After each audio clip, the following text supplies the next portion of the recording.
नमस्कार, मैं हूं राजेंद्र धमीजा। आप देख रहे हैं मेरा चैनल सौभाग्य दीप। ज्योतिष और उपाय, इस श्रृंखला में आज की कड़ी है 11वीं और इसमें है हमारे पास में एक पुरुष की जन्म कुंडली जिसमें जन्म तिथि है 21/6/1979। लगन चार्ट इस प्रकार है। मेष लगन है, चंद्रमा लगन में, दूसरे स्थान में मंगल और शुक्र, तीसरे में सूर्य और बुध, चौथे में गुरु, पांचवें में राहु और शनि और 11वें स्थान में केतु। और जो ग्रह स्थिति है, ग्रहों के अंश, उसकी चर्चा करते हैं। लगन है 24 डिग्री, सूर्य 5 डिग्री, चंद्रमा 21 डिग्री, मंगल 2 डिग्री, बुध 27, गुरु 15, शुक्र 17, शनि 15 और राहु व केतु 17 डिग्री।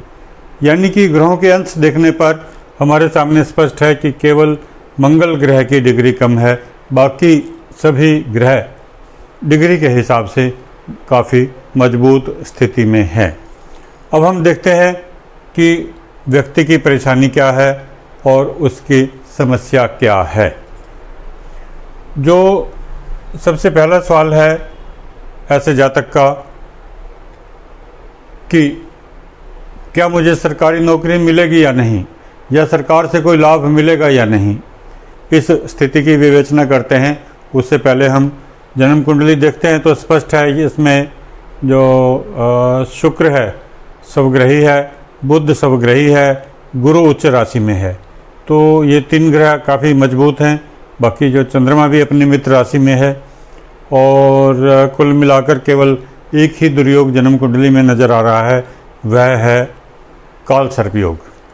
सभी ग्रह राहु और केतु के एक ही तरफ हैं और यह काल सर्प योग पूर्णतया प्रभावी है, क्योंकि राहु जो उल्टी दिशा में चलता है और यह धीरे धीरे इन ग्रहों को प्रभावित करेगा। तो यह जो उदित काल सर्प योग हुआ, यानी कि इस काल सर्प योग का पूरा प्रभाव मिलेगा।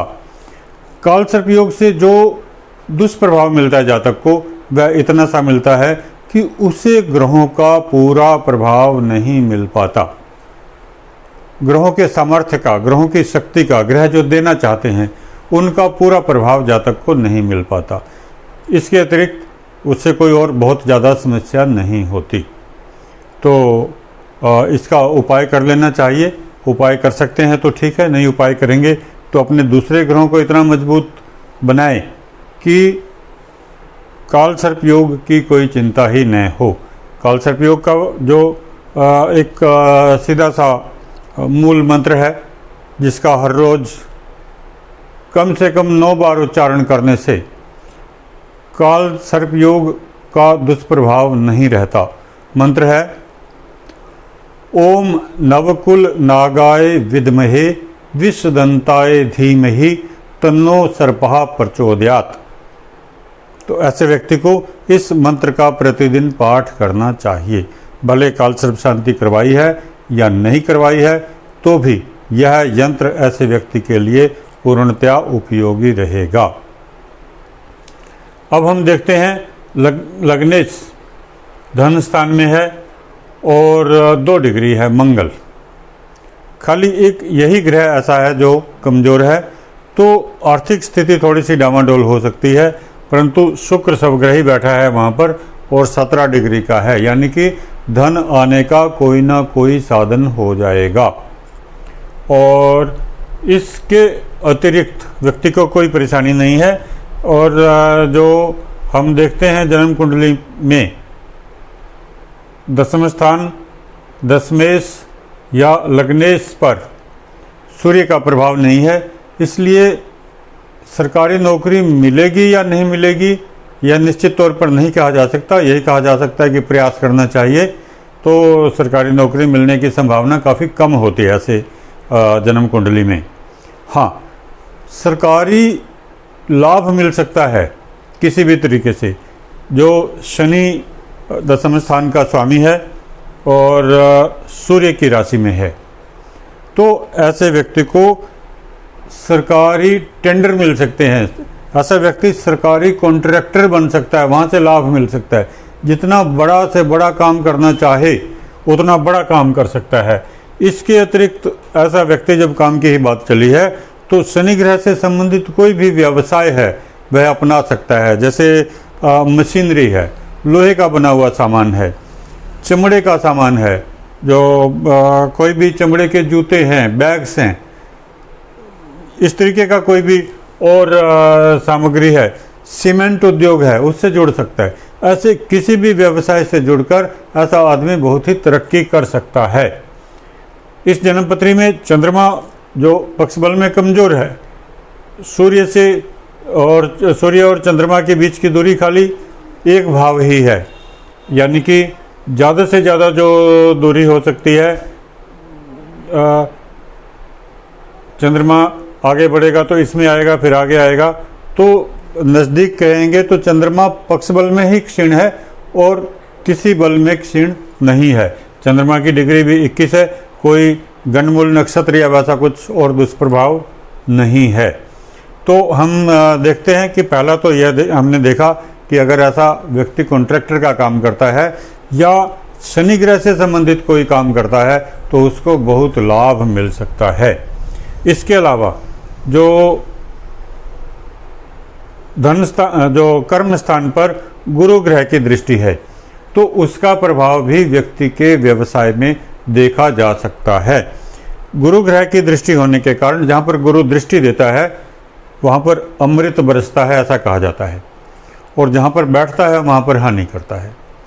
तो गुरु ग्रह की दृष्टि के प्रभाव के कारण ऐसा व्यक्ति राजनीति में जा सकता है, प्रचारक बन सकता है, धर्म का प्रचारक बन सकता है, उपदेशक बन सकता है, बैंक में मैनेजर लग सकता है या कहीं भी मैनेजमेंट का काम कर सकता है। अगर ऐसा व्यक्ति जो MBA या इस तरीके का कोई कोर्स करता है और HR मैनेजर या दूसरा इस तरीके का कोई बिजनेस मैनेजमेंट में चला जाता है या उस तरीके का कोई काम अपना लेता है, किसी स्टोर का मैनेजर, तो बहुत ही लाभ कमा सकता है, बहुत कामयाबी ऐसे व्यक्ति को मिल सकती है, मार्गदर्शक होता है। और इसके अतिरिक्त धन स्थान में शुक्र है, ऐसे व्यक्ति का धन कला से आ सकता है, जो अच्छा कलाकार बन सकता है, संगीतज्ञ बन सकता है। और मंगल है, पुलिस और सेना और इसी तरीके के जो व्यवसाय जिनमें बल का ज़्यादा प्रयोग होता है तो उनमें जा सकता है, तो ऐसे व्यक्ति को कामयाबी मिलेगी।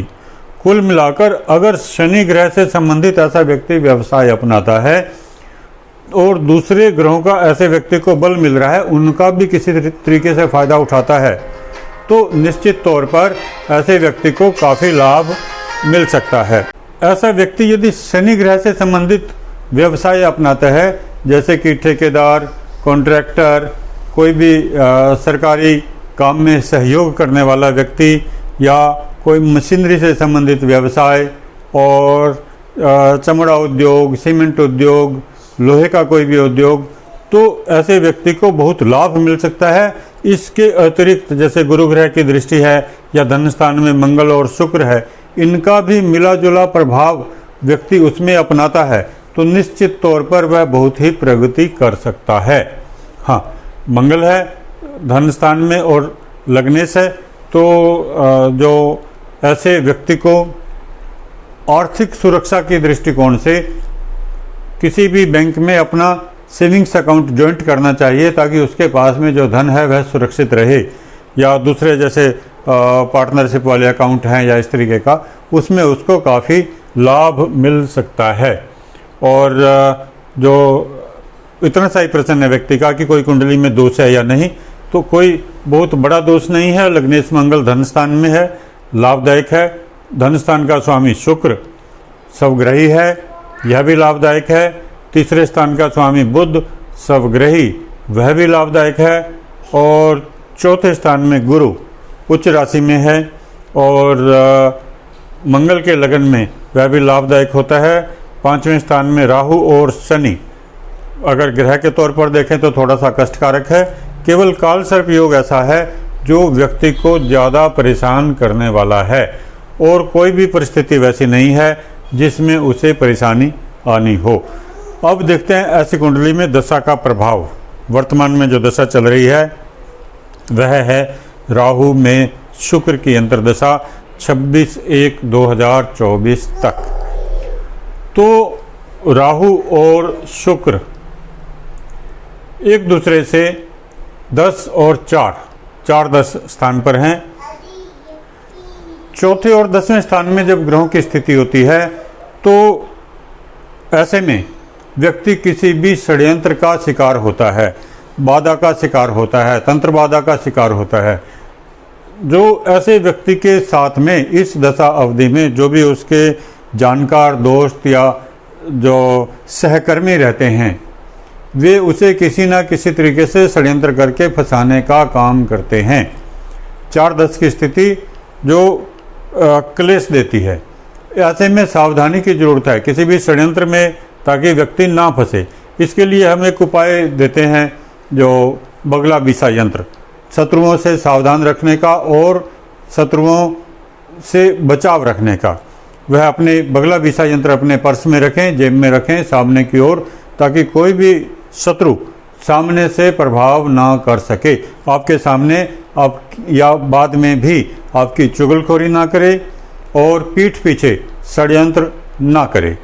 केवल यह दशा षड्यंत्र में शिकार होने के लिए जो इसकी स्थिति है 4-10 की, वह बताती है। इसके अतिरिक्त राहु में शुक्र जो है सप्तमेश है और धन स्थान का स्वामी है। तो जो ऐसे व्यक्ति को इस दशा में अपने पारिवारिक जीवन का भी ध्यान रखना चाहिए, ताकि उस पर कोई भी परेशानी ना आए। और जो शुक्र की अपनी स्थिति है, मंगल के साथ में है, स्वग्रही है, दाम्पत्य जीवन में परेशानी नहीं आएगी। विचलित होने की स्थिति जरूर हो सकती है, परेशान होने की स्थिति जरूर हो सकती है, क्योंकि राहु में शुक्र की दशा पहले तो जो लाभदायक नहीं है। दूसरी बात, जो ऐसा ग्रह सूर्य और चंद्रमा के बीच में है, चंद्रमा क्योंकि कमज़ोर है, इसलिए वह शुभ प्रभाव नहीं दे रहा है, पाप प्रभाव ही देगा। तो एक तरीके से पाप कर्तृ योग का प्रभाव देगा। और इस पर जो शुक्र पर शनि की दृष्टि भी है, कभी कभी ऐसे व्यक्ति को विरक्ति भी हो जाती है। तो कुल मिलाकर दाम्पत्य जीवन के प्रति सतर्कता बरतनी चाहिए, दोस्ती के प्रति सतर्कता बरतनी चाहिए, और यदि कोई पार्टनरशिप में बिजनेस किया हुआ है तो वहाँ भी बड़ी सावधानी बरतनी पड़ेगी। 4-10 की स्थिति ऐसे मामलों में लाभदायक नहीं होती, शंका की स्थिति होती है। और राहु में शुक्र की जो अंतर्दशा है, या तो वह विवाह करवाती है, और जो यदि कहीं भी अशुभता है तो विवाह में क्लेश देने का काम करती है। तो कुल मिलाकर हम देखते हैं इस जन्मपत्री में कोई विशेष अशुभता हमें नज़र नहीं आ रही है, परंतु 4-10 की स्थिति के कारण सावधानी की आवश्यकता है और काल सर्प का उपाय करने की आवश्यकता है। काल सर्प के लिए आप काल सर्प शांति लॉकेट धारण कर सकते हैं, काल सर्प की पूजा कर सकते हैं, या काल सर्प के लिए जो काल सर्प शांति यंत्र घर में लगा सकते हैं, और काल सर्प मंत्र का आप हर रोज़ जाप कर सकते हैं। इसी से लाभदायक परिस्थिति बनती रहेगी। और सरकारी नौकरी का विचार छोड़ दें, सरकार से लाभ उठाने का प्रयास करें, कॉन्ट्रैक्टर का काम करें, या इसी तरीके से जो भी काम हो सकता है वह आप काम करें जिसमें सरकार से भी लाभ मिले और आम जो बड़ी बड़ी कंपनियां हैं उनसे भी आप लाभ उठा सकें। तो आज के लिए बस इतना ही, और आगे भी हमारी ये श्रृंखला जारी रहेगी। अगली जन्मपत्री पर हम विचार करेंगे अपने अगले एपिसोड में। तब तक के लिए बहुत बहुत धन्यवाद।